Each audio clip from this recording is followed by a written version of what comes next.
Good morning, good afternoon, good evening, folks. Michael Zuber, one rental at a time. And yes, he is back. Derek, or AKA that ADU guy. How you doing, buddy? Better than I deserve, Michael. Thanks for having me. Awesome, man. Hey, lots of people enjoyed our conversation. We're going to have to keep doing this because we both want to help a lot of people.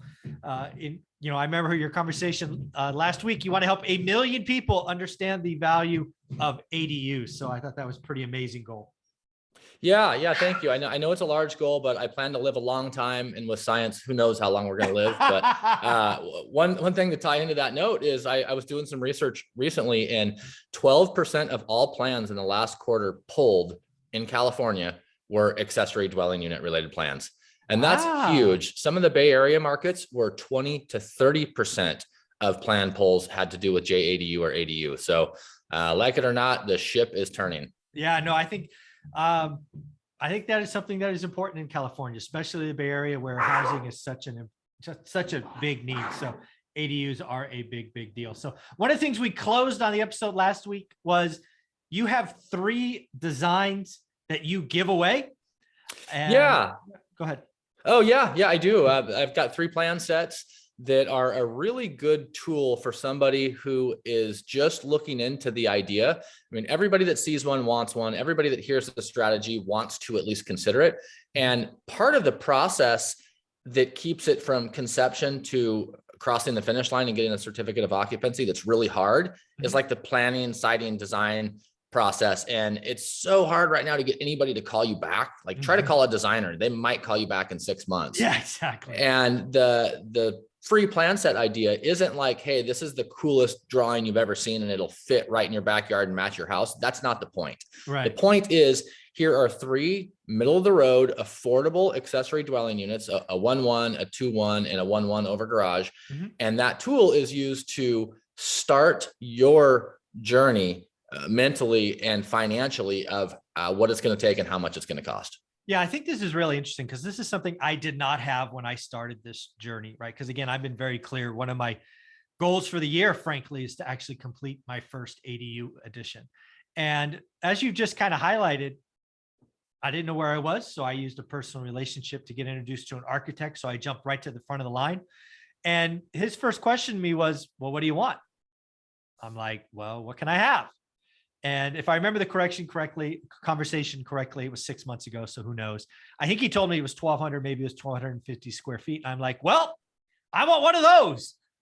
And then I got that. First off, I paid, I don't know, a couple of grand, something like that for that. Then I took those plans, which are now a month later, and I took them to a builder I know. And he basically came back with saying, what the hell are you doing? This is a full-on house. It's going to be 300 grand. And of course I know the rents, and I'm like, well, that's a terrible yield.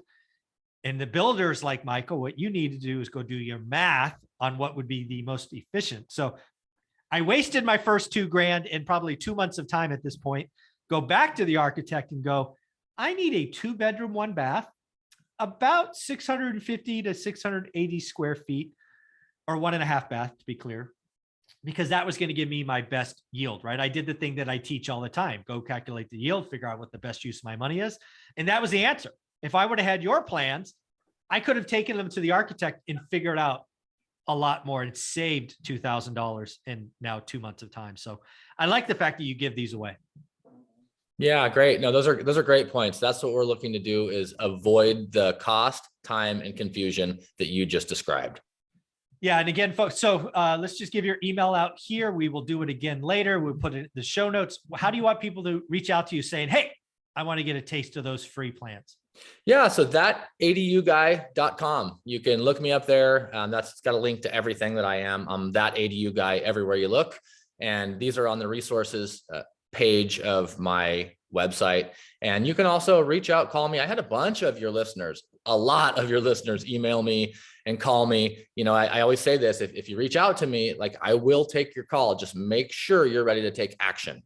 Yeah. And you know, the influx I've had recently of this interest, it's kind of surprising that it's so underused and underknown in California, because it's like we talked about in the first round, like it's one of the best states to deploy this strategy.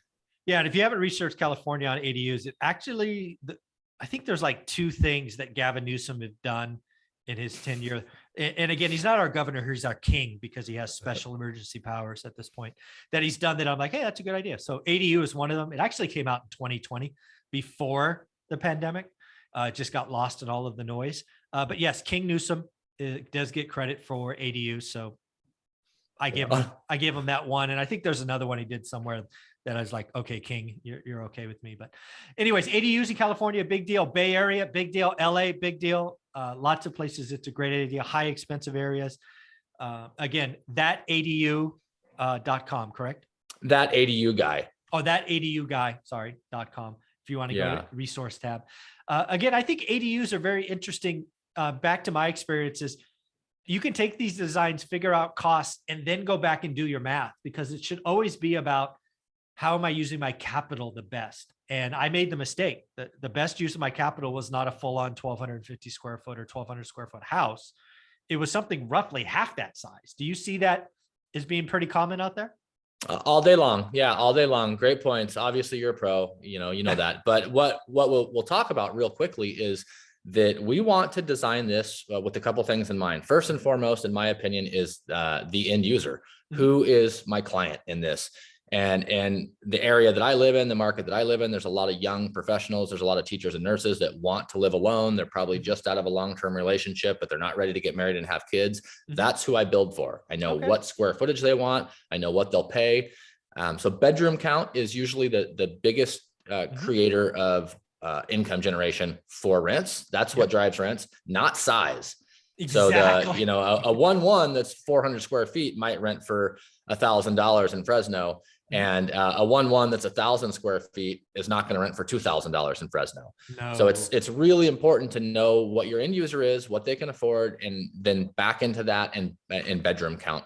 A couple things I do, and these plans will exhibit, is loft space. So we may have 1 bedroom, 1 bath, but we have a 200 square foot loft that isn't really legally conditioned living space, can't be counted as a bedroom, but it is good storage space, and it is almost free square footage. So that's important to note. A few things that I like to just throw out there as a shotgun blast. If you're looking to hire this out and build it affordably, and you have a relatively flat lot, you can pretty much start with $200 a square foot. So if you want a 600 square foot ADU and you want to be hands off, call that 120. We'll double it and you double the price. So for every single, just think of a standard tile in a 1980s kitchen. It's 1 by 1. Every one of those square foot is $200 in build cost. And that's on a relatively flat lot. And that's where it starts. If you're really creative, you want to GC it yourself, you're a great manager, your brother-in-law is an electrician, and you've got a friend that's a plumber, you can beat that price. Yeah. I've also seen people in the Bay spend $300, $400, and $500 a square foot. If you're in the Bay, you're not spending 200. I'll just let you know that right now. But you're not. The idea is there. Yeah. Yeah, totally. And then the thing I always end pricing with is it costs almost the exact same amount to build said ADU in Aspen or think of the worst neighborhood in the worst area of your state. It's going to be about the same price. So this does not always make the best financial sense to add to your real estate portfolio. But one thing I've been thinking about personally, and I'm obsessed with economics, is potentially a recessionary cycle coming, and rates are rising. I don't need to go take on a bunch debt and risk to add more. It's about quality, not quantity. And a lot of us can potentially turn our single family residences into duplexes and triplexes with ADU, JADU law. Yeah. Do me a favor. I don't think one thing I asked you last time is define the difference between an ADU and JADU. You said that a couple of times. Why don't you define that for folks? Yeah. So that's something that's specific to pretty much California. And I'm not an expert in every zone in California. And I want to say that I know what I don't know, but I'll tell you that California's rules, the way I understand them, are a JADU can be built. It has to be within the perimeter of the existing house, and it has to be 500 square feet or less. There's some stipulations to some ingress and egress. You can add a little bit more, and it can also have shared sanitation. But the point is it has to be within the envelope of the current house, not just living space. If you have a 2,000 square foot house and a 500 square foot garage, you can convert that garage into a JADU and get 500 more square feet of, costable, livable square footage. And the nice thing about the JADU is it doesn't tie your hands for the detached ADU. Gotcha. So that's what's really cool is if I was in California in a market with good rents and fairly affordable prices, I would be looking for a house where I could purchase a house, maybe break even with the house, convert a JADU on one wing or garage or portion, attic, basement, and then still be able to have that, what I call the free lot in the backyard. Yep. Very cool. So that's the JADU ADU difference. Yeah. So one of the things I want to do here, folks, he was nice enough to send me the designs. I just want to pull up one. Again, you can go to thataduguy.com on the resource page to see all of these. Hopefully this works. Yeah, there we go. So again, these are what you're going to see, elevations and things of that nature, correct? Yeah. So this is, I have 3 models that I hand out for tools, not that you have to build this. It's just something to price with. And there's a 2-1 about just under 800 square feet. There's a 1-1 that's about 600 square feet. And then there's this 573 square foot 2-car garage over with a 1-1 above it. And this is really my bread and butter. This one I do the most because you can build upward. I mean, you can do 2 stories for about 30% more. So you have the same roof, you have the same foundation, you have the same SDCs, all the same utilities running to it. And you just literally add 100 linear feet of wall, a couple windows and a garage door. And it may as well just be the crawl space, only it happens to be a 2-car garage. And I like to put a little bathroom in the back corner of that. That's nice. Okay. Yeah. Again, folks, these are stuff you're going to see. Derek gives us on his site again, 3 different designs, a 1-1, a 2-1, and then a unit over a garage, correct? And you have some pictures maybe you want to show? Yeah. So here's the 1-1. This is kind of the bread and butter 1-1 that I do. And it's about 600 square feet. And then we have the loft. Again, the loft is free space. So I always just remind people that if you design it right, you can go a lot farther with your design because you're going to be saving money with what I like to call close to free square footage price. Yep. And I was going to pull up this other one here real quick. This is the unit over the garage, it looks like. And this is the unit over garage. It's 22 by 26. So it's small, fairly compact. It fits just about everywhere. It's kind of a craftsman bungalow style. So if you're, in Southwest with stucco and a tiled roof, this may not be anything that you'd be interested in. But again, the idea is to use it as a tool to price something of like size and like use. Exactly. Folks, again, ADUs is a way that you can add income to stuff you already own. If you happen to have purchased something like I did back in 2010, 11 on a nice corner lot, that is where I'm putting my ADU. Again, I think you're right. If there's a recession coming, sometimes it's better to take what you have and add to it, especially if you can do the math, right? My market today is about a 6% yield. I think I'm going to get a 9 or 10% yield on my building of an ADU. So I'm very simple. If I can build more than I can buy, I'll build. I'm going to do it this one time for sure and see if my numbers are correct. Yeah, there's some really exciting stuff coming too.